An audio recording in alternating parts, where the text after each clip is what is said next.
반갑습니다. 민복기입니다. 오늘 제가 준비한 내용은 우리 퇴직 시점이 주로 55세를 전후로 해서 발생하고 있죠. 그래서 우리가 55세 연령이 이르는 상황이 되게 되면 반드시 해야 될 것들과 그 다음에 하지 말아야 될 것들 두 가지를 대표적으로 한번 알아보려고 합니다. 첫 번째 해야 될 것들 말씀드리는데요. 확인 좀 해보자라는 거예요. 확인해보자. 그래서 우리 선생님들께 내가 안내를 한번 해드리고 싶은데요. 내가 지금까지는 소득활동 기간에는 개인의 관심이 자산의 축적과 증식이 아마 집중되어 왔을 겁니다. 일반적으로 모든 사람들이 그렇게 살아가죠. 그러나 퇴직 이후부터는 대부분 다 축적과 증식에 관심이 있는 것과 동시에 더 시급한 과제는 급여의 기능을 대체할 수 있는 소득원을 어떠한 방법으로 확보할까? 즉 인출 전략에 상당히 많이 관심을 기울이게 될 겁니다. 그러면 대체 소득으로서의 급여를 대신할 그 재원들이 어느 정도의 규모가 준비되어 있는지 내가 모르게 되면 사람의 심리는 초조해지게 되어 있습니다. 그런 초조한 심리에서 선택하는 여러 가지의 그 방안들이나 방법들이 시행착오로 낭패를 보는 경우도 많이 발생할 수 있고요. 즉 뭐다? 퇴직 시점에 우리가 급여 소득을 대체할 수 있는 재원의 확인과 그 규모의 정도는 개인이 심리적 평안심과 안정감을 유지할 수 있는 이유가 되기도 한다. 반드시 확인해보자. 그래서 우리 개인 다 스마트폰 가지고 계실 겁니다. 그래서 스마트폰에 반드시 쳐보세요.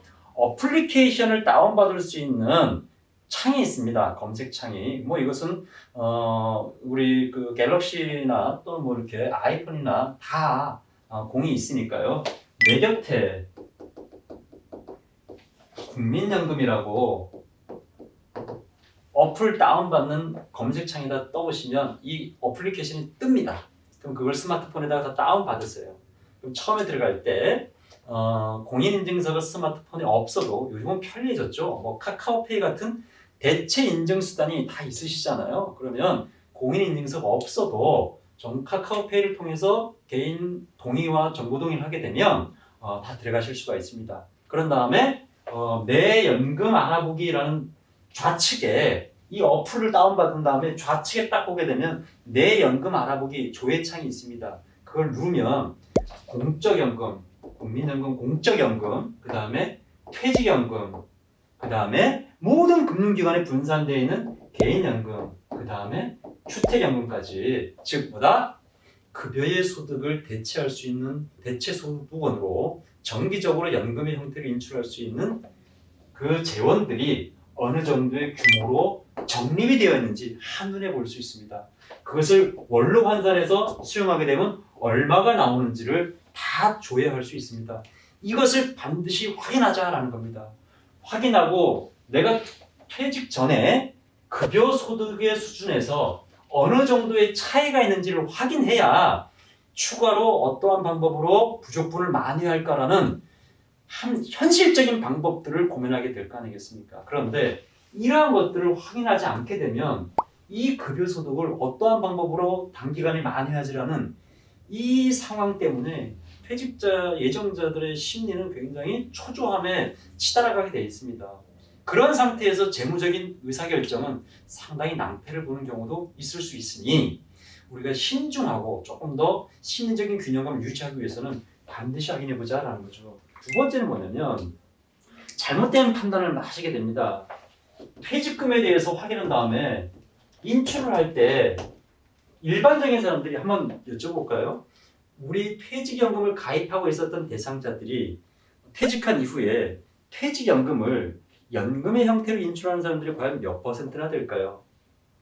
얼마 전에 나온 미래에셋그룹에서 나온 통계를 보니까 재직 기간 중에는 80% 이상이 되는 사람들이 퇴직금은 내가 연금의 형태로 받겠소 라고 했다가 현재 지금 연금의 형태를 받고 있는 사람들은 우리나라 통계 가입자 중에서 2%밖에 안 됩니다. 왜 이러느냐? 물론 규모의 협소함도 있겠지만 잘못된 정보 때문에 나가는 분들이 의외로 상당히 많으세요. 아시다시피 퇴직연금은 일시금으로 받을 때보다 연금의 형태로 받을 때 세제 혜택이 상당히 많은 건 사실입니다. 퇴직금을 일시금 받으면 퇴직소득세 내야 됩니다.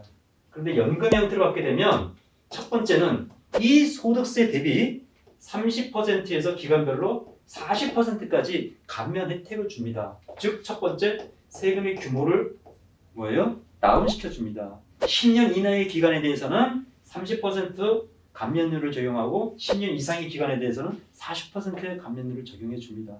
두 번째는 한 번에 받게 되면 퇴직소득세를 내고 나와야 되는데 이 한 번에 낼 돈을 감면한 대상 금액을 한 번에 내는 게 아니라 내가 연금을 10년간 나눠서 받을게요. 퇴직금을 연금의 형태로 하게 되면 이 감면된 금액을 10년간 분할해서 납부하면 됩니다. 즉 과세 이연 혜택을 줍니다. 세 번째, 굉장히 중요합니다. 이 퇴직금을 일시금으로 인출하는 사람들 중에서 첫 번째 항변하는 게 뭐냐면 내가 일시금으로 찾는 이유는 퇴직금을 일시금으로 찾는 이유는 퇴직금하고 금융기관에 가입하고 있는 연금 상품을 연금으로 받아서 연 1,200만 원 이상 되는 연금을 받으면 다른 종합소득과 합산해서 종합과세한다면서요. 즉 연금소득 종합과세 대상자가 되는 거 아니야? 그도 그럴 것이 명퇴금 3억을 받았어요. 그 다음에 정규퇴직금 1억을 받았어요. 그럼 4억 정도 되는 퇴직금을 10년간만 나눠서 받으면 연간 4천만 원이 넘어가는 돈인데 연금소득 종합과세 기준 금액이 1,200만 원이면 나는 당연히 종합과세 대상자가 되는데 그걸 분할해서 받으면 안 되죠. 이렇게 알고 있는 분들이 계십니다. 이건 잘못된 정보입니다. 즉 뭐다?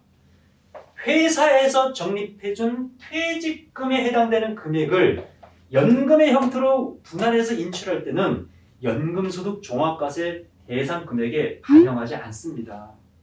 또 두 번째는 퇴직금을 또 일시금으로 하는 두 번째는 지난번 시간에 제가 한번 말씀드릴 것 같은데 나는 이제 직장가입자로 국민건강보험료 내다가 퇴직하게 되면 지역가입자로 바뀔 텐데 내가 지금 사업자 등록되어 있거든요. 난 지역가입자로 바뀝니다. 그런데 직장 다닐 때는 급여소득 가지고 보험료 냈지만 난 지금 퇴직하게 되면 재산과 소득과 그 다음에 자동차를 기준으로 보험료가 산출되는데 소득에는 연금소득이 있지 않습니까?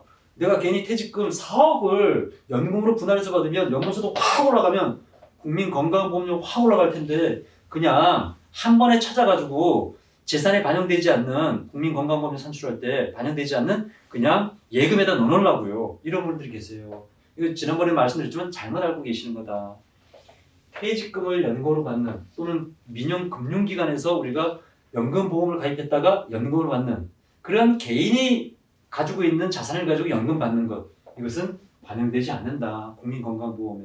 즉 지난번 시간에 말씀드렸었죠. 공적연금 가입자로서 수급하는 금액만 국민연금, 국민건강보험, 지역가입자 보험료 산출하는데 반영이 된다. 연금소득으로 그렇게 말씀드렸습니다. 제가 오늘 드리고 싶었던 말씀은 반드시 확인하자. 내 곁에 국민연금 어플리케이션 다운받아서 분산되어 있는 미래자산의 적립규모를. 두 번째, 하지 말자. 이런 실수를 범하지 말자. 일시금 선택하는 게 나쁘다는 건 아니에요. 이런 잘못된 오해 때문에 일시금 선택하는 것들, 연금으로 선택하면 좋으나 그런 것들은 해서는 안 되겠다는 들 말씀이고 한 가지 더 추가적으로 말씀드릴게요. 정말 하지 말자. 제가 강의 많이 다니다 보면 임금 피크제나 퇴직 시점이 다가오게 되면 앞서 말씀드렸듯이 지출의 부담이 체감도가 확 올라갑니다. 소득이 그만큼 줄어들기 때문에. 그러다 보면 지출을 통제하기 시작합니다. 그런데 제일 많이 하는 것, 그 대상자분들 제일 많이 하는 것, 보험을 아예 해지를 해버리는 우를 범하기도 합니다. 왜 보험을 해지하나요? 또 보장성 보험을 말입니다. 지금까지 내가 10년, 15년, 20년간을 보험료만 따박따박 내왔는데 한 번도 내가 보험 혜택 받아본 적이 없어. 즉 우리는 뭐다?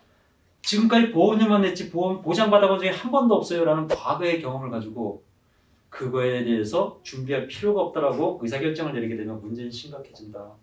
55세가 넘어가고 60세가 넘어가고 65세가 넘어가게 되면 지금까지는 우리는 건강해서 나에게 엄습해오지 않았던 질병과 의료비 부담에 대한 위험이 앞으로는 물론 건강하셔야 되겠지만 발생 확률은 더 높아질 수 있습니다.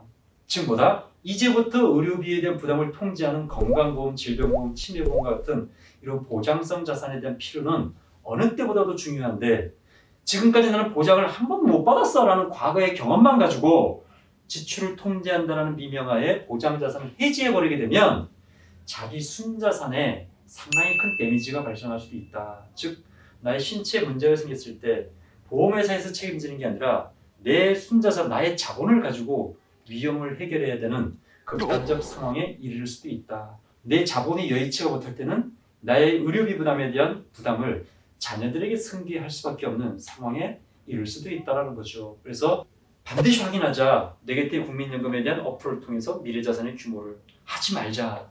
잘못된 정보로 연금이 필요한 상황임에도 불구하고 일시에 인출하는 것은 선택하지 말자. 또는 보장자산에 대해서 지출을 통제한다는 미명하에 해지하는 우를 범하지 않기를 바랍니다. 첨언해서 말씀드리면 50세가 넘어가게 되면 배우자와 나의 명의로 보험회사에 분산되어 있는 질병과 의료비 침해와 관련된 위험을 보호해 줄 수 있는 보험에 대한 기능적 내용이 어느 정도인지를 한번 분석해 볼 필요가 있습니다. 그래서 다발성 질환인 뇌 질환과 그 다음에 심장 질환과 암과 연동되어 있는 질환에 대해서는 보장을 조금 더 추가적으로 보완한다던가 없으면 추가적으로 선택하는 오히려 반대의 의사결정을 해야 될 필요가 있습니다. 그래야 순자산을 보호할 수 있는 합리적 위험 관리가 될 수 있으니까요.